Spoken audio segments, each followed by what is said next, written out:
来看这条新闻，敢是中照的悲剧呢？伫咧1年前呢，新北新庄有一个70多岁翁婿，长期照顾有水脑症的看守，落尾呢可能是挡袂牢，就对这14楼甲伊车落去，当场来死亡。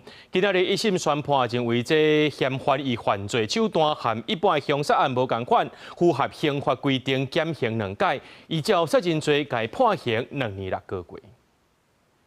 未堪在照护的压力，轰了一个姓林的老先生，用手甲伊着水脑症的某，对伊14楼徛架的窗仔门塞落去。案发了后，伊随去派出所承认家己杀人。一档外前，新北市新庄的一个案件，初5宣判，一审照杀人罪判2年6个月。被告常年独立细心照护被害人，为被害人病情持续恶化。被告在长期负面情绪累积之情况下，将被害人推下窗台。 量处被告最低刑度。这个70多岁翁是得到2摆的减刑，第一是符合自首的要件，所落来合议庭是考虑到伊伫拢承认犯行，因某的其他的家属嘛无要追究，无提出求偿。综合这个原因，认定专案和其他起凶杀人，也是无在害命的杀人案，也是无差别随机杀人案的动机手段明显无同，适用刑法59条的规定会当减刑。咁要上诉被告的律师讲，受到判决书再看。有2次减刑，这是呼应了辩护人诉讼上的请求。那对此，我们要感谢司法的判断。当事人目前还在羁押当中，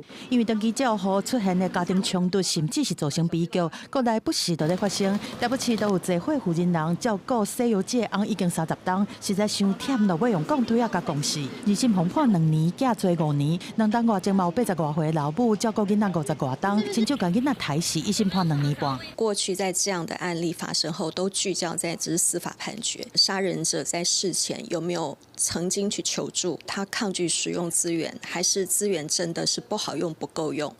这样子的评估结果，才能作为我们改善整体制度的一个参考。家长点出寻求外援的重要性，透过专业协助来降低负担。但是讲到整体的长照，嘛讲即摆制度是无顾到照顾者的身心健康，尤其同情的家庭对休喘服务到大小型机构的补助，拢阁有检讨空间。记者综合报道。